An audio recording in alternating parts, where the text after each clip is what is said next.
అండి, అందరికి నమస్తే. Welcome back to my channel. ఈ రోజు మనం చేయబోయే రెసిపీ అలసందల వడలు. ఈ వడలు చాలా రుచిగా ఉంటాయి. వీటిని చాలా త్వరగా చేసుకోవచ్చు. వీటికి ఏ చట్నీ కూడా అవసరం లేదండి. వీటిని డైరెక్ట్ గా తినేయొచ్చు. అంత రుచిగా ఉంటాయి. ఎన్ని తింటున్నామో కూడా తెలియకుండా తినేస్తాము. పైగా ఈ అలసందలు హెల్త్ కూడా చాలా మంచిదండి. వారంలో ఒక్కసారైనా వీటిని తీసుకోవడానికి ట్రై చేయండి. సో లేట్ చేయకుండా వీడియో స్టార్ట్ చేద్దాం. ముందుగా అలసందల్ని ఈ విధంగా రాత్రంతా నానబెట్టుకోవాలి. ఇప్పుడు మిక్సీ జార్లో నానబెట్టుకున్న అలసందలు వేసుకొని దీనిలో కొద్దిగా ఉప్పు వేసుకొని గ్రైండ్ చేసుకోవాలి. ఈ విధంగా కచ్చాపెచ్చాగా గ్రైండ్ చేసుకోవాలండి. మరి మెత్తగా గ్రైండ్ చేసుకోకూడదు. ఇప్పుడు దీన్ని ఒక మిక్సింగ్ బౌల్లో వేసుకోవాలి.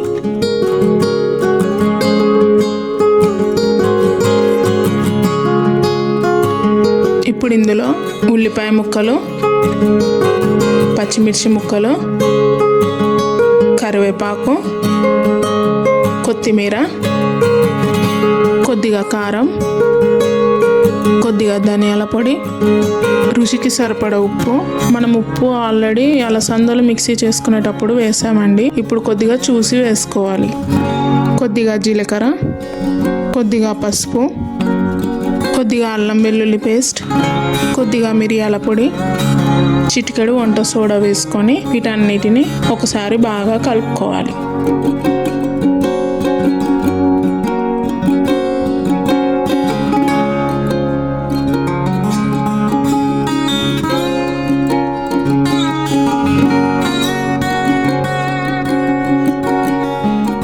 ఇప్పుడు వీటిని చిన్న చిన్న వడల్లా చేసుకోవాలి.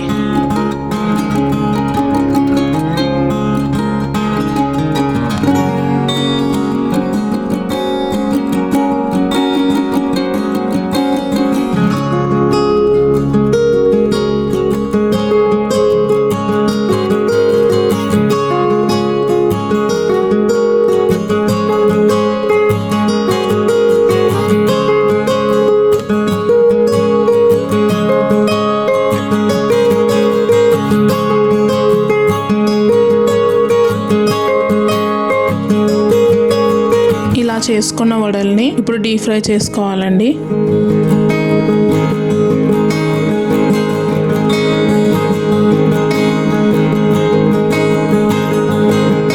వీటిని మీడియం ఫ్లేమ్ లో మంచిగా రెండు వైపులా రంగు వచ్చే వరకు కాల్చుకోవాలి. వీటిని మీడియం ఫ్లేమ్ లో కాల్చుకోవడం వల్ల లోపల కూడా మంచిగా కుక్ అవుతాయి, పైన క్రిస్పీగా ఉంటాయి.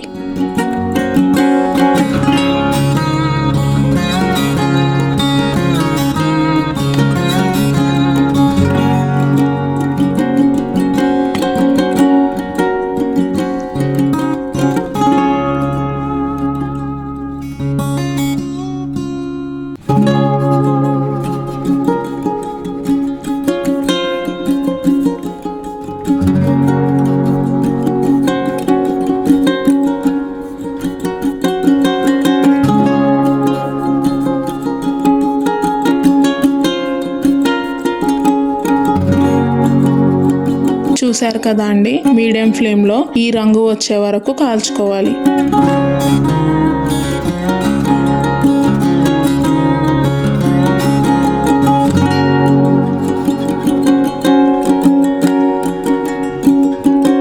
అంతే అండి, అలసందల వడలు రెడీ అయ్యాయి. ఇప్పుడు నేను మీకు చూపిస్తానండి ఈ వడలు అనేవి ఎంత క్రిస్పీగా ఉన్నాయో.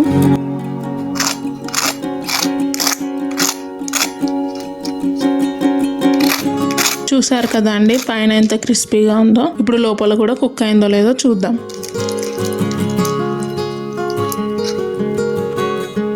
చూసారు కదా అండి, లోపల కూడా బాగా కుక్ అయ్యాయి. అంతే అండి, అలసందల వడల్ని ఈ విధంగా ఈజీగా చేసేసుకోవచ్చు. ఈ వీడియో కనుక మీకు నచ్చినట్టయితే లైక్ చేయండి, షేర్ చేయండి, కామెంట్ చేయండి. అండ్ మరిన్ని రెసిపీస్ కోసం మా ఛానల్ని సబ్స్క్రైబ్ చేసుకోండి. Thank you for watching.